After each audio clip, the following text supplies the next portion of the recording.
गुरुदेव भगवान की वंदना।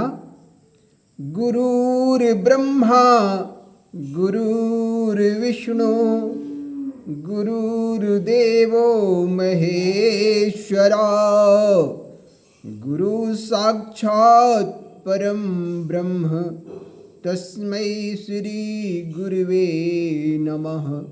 तस्मै श्री गुरुवे नमः। देवतुल्य मेरे भाइयों एवं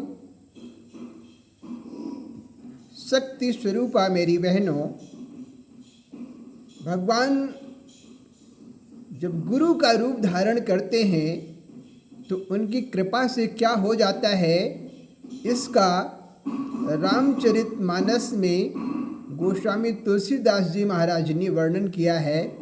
उस चौपाई को देखिए आप और उसका अर्थ देखिए कि उघरहि बिमल बिलोचन ही के मिटहि दोष दुख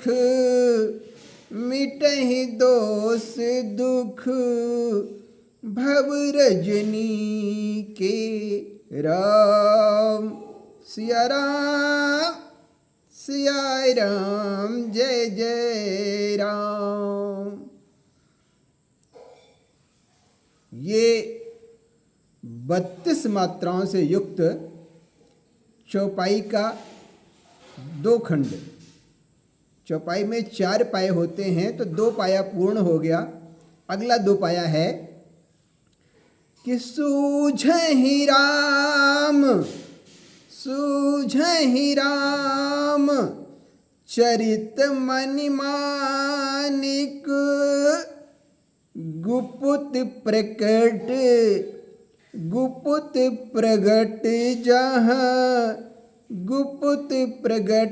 जहाँ जो जहि खानिक। राम सिया राम जय जय राम। अर्थात इसका तात्पर्य यह होता है कि जब परम पूज्य प्रातः स्मरणीय गुरुदेव भगवान सूर्यदेव की और मातृभूमि की, उस धरती की, उस भूमि की जहाँ पर हमारा जन्म हुआ है, वो सद्गुरु बन करके माँ गंगा स्वरूप होकर के अगर हमारे ऊपर कृपा कर दें तो हमारे हृदय में स्वयं परम पिता का वास हो जाता है और संसार क्या है उसका सही सही रूप दिखाई देने लगता है। जैसे उदाहरण है, जैसे रात के अंधेरे में रस्सी को देखने पर सांप का भ्रम हो जाता है, ठीक उसी प्रकार से हमें जगह जगह पर भ्रम उत्पन्न होता रहता है। लेकिन जब परम पिता की कृपा हो जाती है तो हमारे हृदय में एक ऐसा दीपक जल जाता है, एक ऐसी अखंड ज्योति जल जाती है, एक ऐसा मणि जल जाता है जिससे संसार स्पष्ट रूप से इसका सच दिखाई देने लगता है। सच क्या है और गलत क्या है, उचित क्या है, अनुचित क्या है, इसका हमें बोध हो जाता है। इसको शास्त्रों में नीरक्षीर विवेक कहा गया है। नीरक्षीर विवेक का तात्पर्य होता है कि जो संतों की दुनिया में जो परमहंस होते हैं, परमहंस का मतलब ही होता है कि जो दूध का दूध और पानी का पानी अलग कर दे। नहीं तो अब किसी को कैसे पहचानेंगे कि कौन हमारा सच्चा मित्र है और कौन हमारा दुश्मन है, कौन हमारा दोस्त है, कौन हमारा मित्र है, इसकी पहचान तब तक नहीं हो पाती जब तक हृदय में परम पिता जो राम नाम से सदियों से विख्यात हैं और ऐसे राम जो महाकाल प्रभु के हृदय में विराजमान रहते हैं, जो भगवान हनुमान जी महाराज प्रभु के हृदय में विराजमान रहते हैं, जो संतों के हृदय में विराजमान रहते हैं और जो जगत कल्याण के लिए तत्पर रहते हैं, ऐसे परम पिता को साष्टांग दंडवत प्रणाम है। वो लोग कहते हैं उन्हें आप किस रूप में देखते हैं, तो इसका सीधा सा जवाब है कि मूकं करोति वाचालम, मूकं करोति वाचालम, पंगुम लंघयते गिरिम, यत्कृपातहं वन्दे परमानंद माधवम।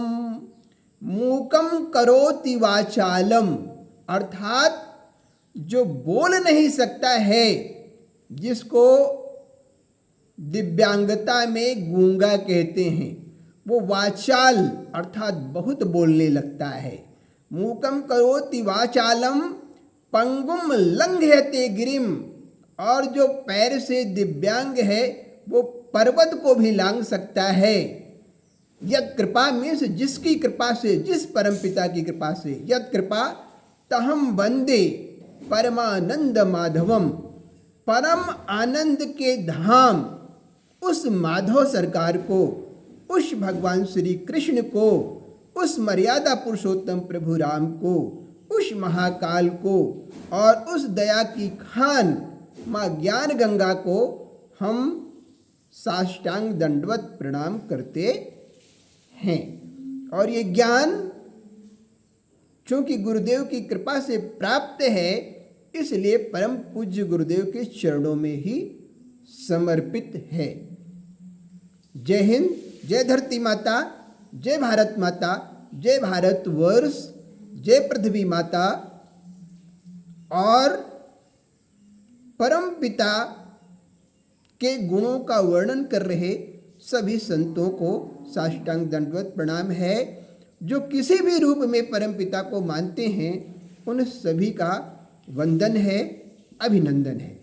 आपने मेरी बात को सुना तो विश्वास करिए, परम पिता कभी किसी के साथ गलत नहीं करते हैं।